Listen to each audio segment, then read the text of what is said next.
അല്ല, ഞാനും വായിച്ചു അദ്ദേഹത്തിൻ്റെ ഫേസ്ബുക്ക് പോസ്റ്റും ഇന്ന് മാധ്യമങ്ങളിലെല്ലാം അത് വന്നിട്ടുണ്ടല്ലോ. ഈ സുധാകരൻ തൻ്റെ സ്വന്തം അനുഭവത്തിൽ നിന്ന് പറഞ്ഞ കുറേ കാര്യങ്ങളുണ്ട്. അത് അവരുടെ ഇപ്പോഴും അദ്ദേഹം കമ്മ്യൂണിസ്റ്റ് പാർട്ടിയിൽ തന്നെയാണെന്നാണ് എൻ്റെ വിശ്വാസം. കമ്മ്യൂണിസ്റ്റ് ആശയങ്ങളുമായിട്ട് വളരെ ശക്തമായിട്ട് നിൽക്കുന്ന ഒരാൾ തന്നെയാണ് അദ്ദേഹം. അപ്പോൾ സുധാകരൻ്റെ കാര്യം സുധാകരനാണ് തീരുമാനിക്കേണ്ടത്. അദ്ദേഹം തീരുമാനിക്കുമ്പോഴാണ് അദ്ദേഹം അത് എന്തെങ്കിലും തീരുമാനം എടുക്കുമ്പോഴാണ് ഞങ്ങളുടെ അഭിപ്രായം പറയേണ്ട അവസരം വന്നാൽ അവസരം പറയേണ്ടത്. ഇപ്പോൾ അത് വളരെ ഇമ്മച്യൂറായിട്ടുള്ള കാര്യമാണ് എനിക്ക് തോന്നുന്നത്. അതൊക്കെ സാങ്കല്പിക ചോദ്യങ്ങൾക്ക് എങ്ങനെ മറുപടി പറയാൻ പറ്റും? സാങ്കല്പികമാണല്ലോ. ആ സാങ്കല്പിക ചോദ്യങ്ങൾക്ക് മറുപടി പറയാൻ ഞാൻ ഉദ്ദേശിക്കുന്നില്ല. ഈ സുധാകരനും പാർട്ടിയും തമ്മിൽ അഭിപ്രായ വ്യത്യാസം ഉണ്ടെങ്കിൽ അത് അവരുടെ ആഭ്യന്തര കാര്യം നോക്കട്ടെ. നമുക്ക് കാത്തിരുന്ന് കാണാം എന്താണെന്നുള്ളത്.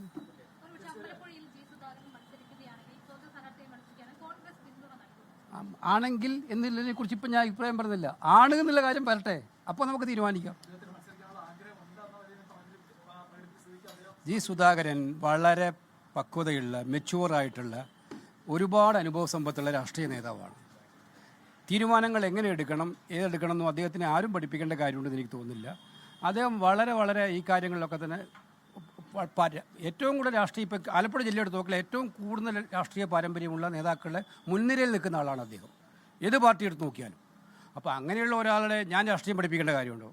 അദ്ദേഹം രാഷ്ട്രീയമായ തീരുമാനം എടുക്കുമ്പോൾ ആ തീരുമാനത്തിലൂടെ ഞങ്ങളുടെ പാർട്ടിയുടെ പ്രതികരണം എന്താണ്, ഞങ്ങളുടെ മുന്നോട്ട് പ്രതികരണം എന്താണെന്ന് ആ സമയത്ത് തീരുമാനിക്കേണ്ട കാര്യമാണ്. അതിപ്പോൾ ഞങ്ങൾ തീരുമാനം എടുത്തിട്ടില്ല. അങ്ങനെ ഒന്നും അത് അവരുടെ ഓക്കെ. ജി സുധാകരന്റെ കാര്യത്തിൽ ഉള്ള പ്രതികരണം നടത്തായിരുന്നു കെ സി വേണുഗോപാൽ. ആലപ്പുഴയിൽ നിന്നുള്ള നേതാക്കളാണ്. ജി സുധാകരനുമായി നീക്കങ്ങൾ നടക്കുന്നുണ്ട്, MAV അടക്കം സ്ഥിരീകരിക്കുന്നുണ്ട്. ലോകത്തെവിടെയായാലും ഏത് സമയത്തും 24 വാർത്തകളും ഓഗ്മെന്റഡ് റിയാലിറ്റി പാക്കേജുകളും എക്സ്പ്ലെയിനറുകളും വിശദമായി കാണാൻ ഞങ്ങളുടെ യൂട്യൂബ് ചാനൽ നിങ്ങൾക്ക് സബ്സ്ക്രൈബ് ചെയ്യാം.